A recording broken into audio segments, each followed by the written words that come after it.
Hi everybody, it's the Ruthless Jobber here. Welcome back to the channel. This is episode 8 of £10 of Gold. It's the NWA from, we're now in July 2020. A couple of announcements before we sort of crack on. I've got a new series coming out within the next couple of days, possibly even tomorrow. I'm getting my dates a little bit muddled up, but very close. It's a Seaverse save. I'm not sure about it. Today is the 6th of September.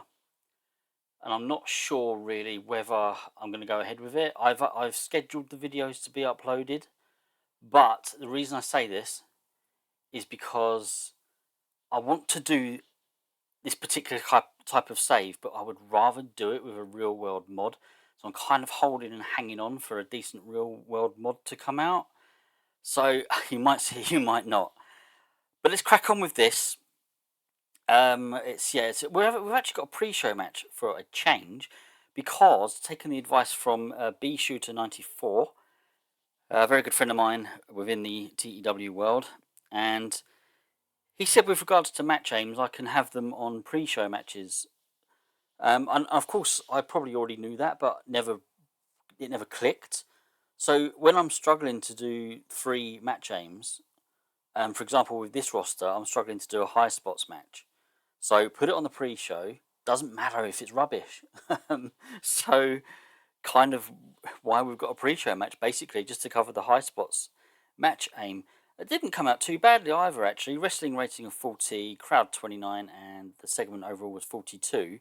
It was between Carly Colon and Ace Romero, and it's Colon that gets the win in 10 minutes 2 seconds by pinfall with a backstabber.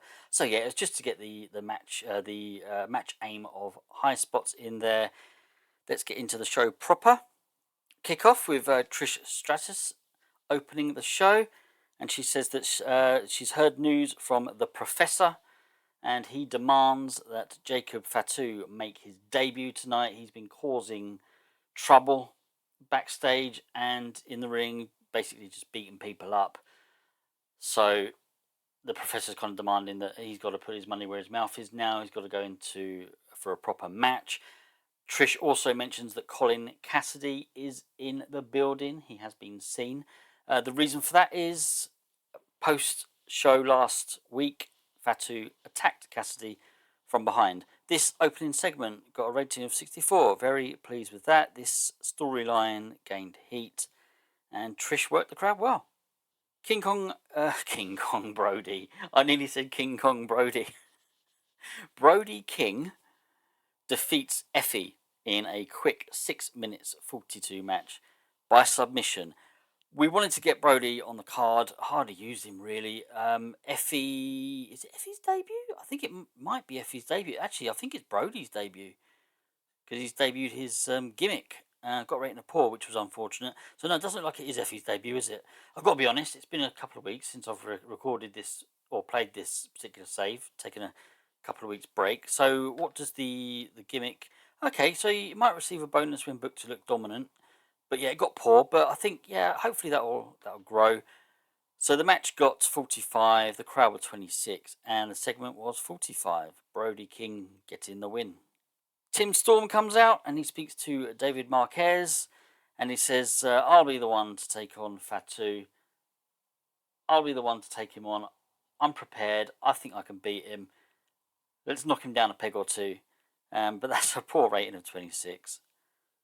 The match itself, well, Fatu does get the win. He beats Tim Storm in 4 minutes 41 by pinfall with a Samoan drop. The wrestling got 46. The crowd was 36. The segment was 40. I did have Colin Cassidy come to ringside. And is it going to tell me Colin Cassidy should be at ringside? Doesn't tell me there. Okay, but yeah, Cassidy was at ringside. He's obviously come out. He's sporting a black eye or something to show that there's some kind of injury from the attack last week. Tries to maybe distract Fatu, not blatantly in your face going up to the ring, but he's there. He appears in the studio. Maybe Fatu does sort of give him a glancing look. Post-match, we have got Lance Anoya. I've pronounced that wrong. I know I have. We're going to change his name, but at the moment he's kind of a mystery guy who comes in and he attacks Cassidy from behind. As Cassidy was cutting a promo on Fatu, yeah, this new mystery guy comes in and attacks Cassidy. I will probably put a Fatu on his name. I don't know how yet or what yet. I think, didn't he? I'm sure he had a different name. I'll have to have a look. I'll have to check. But yeah, so that's that, and that's kind of forming. There's obviously going to be some sort of alliance here between the new mystery guy and Jacob Fatu. And this segment got 41, and that helped the. Did it help the? Well, the storyline didn't gain heat, but okay. And annoys. I know I'm pronouncing that wrong. His gimmick got very good. So let's see if there's any. Oh, here we go. Marketable gimmick. Well, we'll need to push him then. James Storm then comes out and speaks to Trish in the ring, and he's sort of calling out Royce Isaacs and said, we've been feuding for a while now, we've been arguing, it's ridiculous, let's finish this. This is really, I'm kind of panicking a little bit with this story because I don't think James Storm's going to be around for much longer. He's already signed with, I think it might be Noah, but I'm not sure, some sort of, I think it's a Japanese company, but so I don't know if he's going to be around much longer, and I was tempted to end it on this show, but I think I'm probably going to end their feud at the nearest opportunity. So that's basically what this is. James Storm's just saying, "Look, come on, Royce, let's just end this, whatever it is, as soon as we can." Rating of 60, which is pretty good. The storyline has advanced. Gunnar Miller and the Question Mark take on TNT. So we have formed TNT, Terrence and Terrell Dudley. So basically, this is just their debut as a tag team here. I didn't really want the Question Mark to get beaten, but he was the only kind of unimportant worker I felt could probably take a loss. So it's unfortunate, but we need to get TNT over as one of our tag teams, so they need to be beating people that are higher than them in the card. The wrestling was only 31, the crowd was 14, so yeah, pretty poor overall. 39 as the segment rating, but it's TNT getting the win in 8 minutes 17 when Terrence Dudley pinned Gunnar Miller with a Dudley death drop. So we've got another gimmick change here this is Terrence Dudley. Got a rating of great. A couple of people were off their game, which probably didn't help. Let's have a look to see if there's any or lots of penalties there for Terrence Dudley, which is a shame. Aaron Stevens and Marty Scurll. This was a pre-taped video, basically just recapping their feud. Kind of still struggling a little bit with this roster. I need to sort of get used to it a little bit more, shape it up a little bit better, and really kind of get invested in some of these storylines. I will do. I think when the next rotation of storylines, if you like, once some of these are finished and I'm introducing new storylines, I'll have a bit more of a reason behind them, and I think I'll be a bit more invested. So we're just kind of putting on a few. Plus, our show now is only an hour, so you can only do sort of small little things like this. We used an angle idea, which was a success, which is brilliant, and the storyline, well, advanced, but it did lose heat. But 45 overall. And then we've got our main event. Just wanted to stick a couple of decent guys in. Hadn't used Ethan Carter for quite a while, so I wanted to stick him in a match, and he defeated Eli Drake here in 13 minutes 35 by pinfall while using the ropes for leverage. And this was our our storytelling match. So I wasn't keen on giving Drake a loss, but because he's chasing the title, right? He's chasing Nick Aldis. So if he's going to lose matches, then kind of where does that leave him in the title picture? But I just felt Ethan Carter needed to get the win here. The wrestling was 50 and the crowd 39. Overall 56. So I'm pleased with that, really.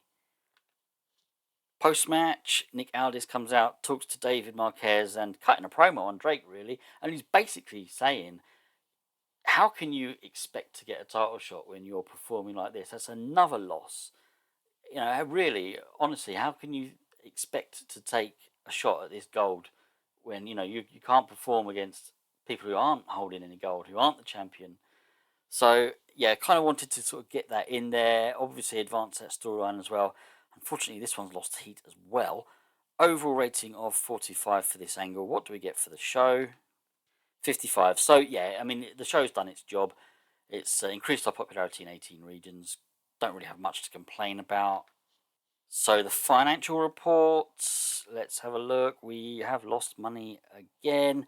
I mean, we are losing money. I'm confident it's not gonna, we're not gonna go bankrupt or anything. I'm confident, but yeah, at the moment it's not good reading. Popularity recap. Oh, we've got some number changes here. So yeah, a couple of areas, including Canada, have gone up. So yeah, really pleased with that. So let's have a look at a couple of things backstage. Let's have a look at our emails initially. Al Snow to retire from active competition. Blimey. Okay, so he'll still be in and around the game, I expect. NWA Power, just 40,000 people, 40,000 and a half roughly watching that one. So that's all good. Yeah, let's have a quick look at our finances.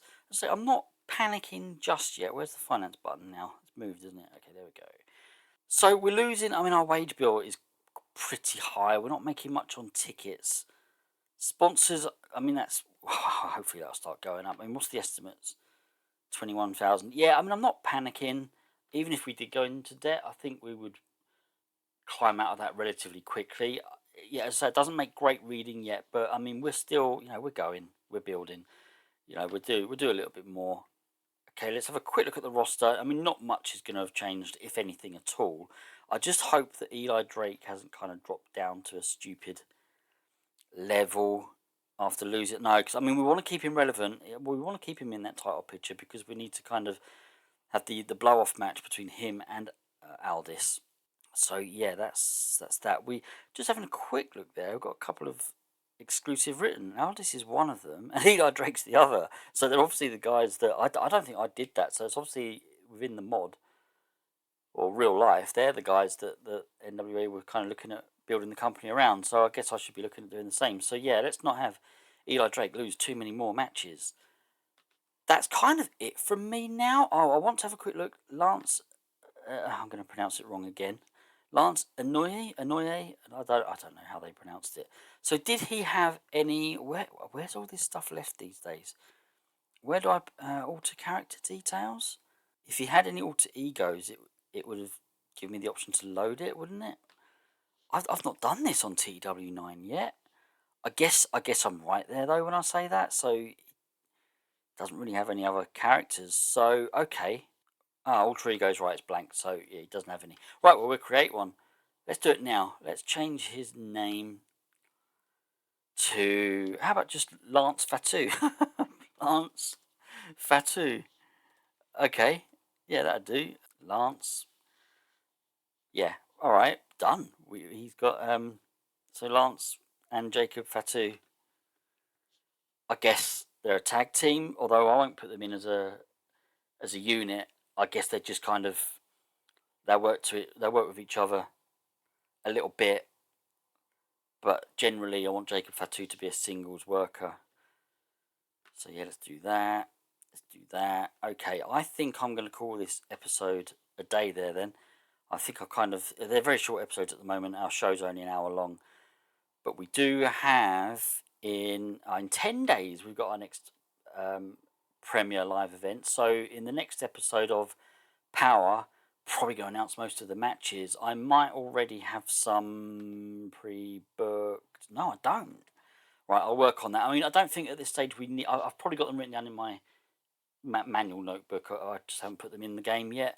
I don't think we need to have them due to the company size. We're exempt from any penalties. Okay, fine, but I like to add them though.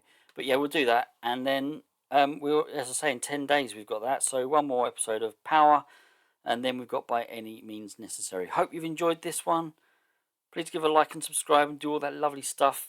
And I'll see you all again soon. Take care. Goodbye.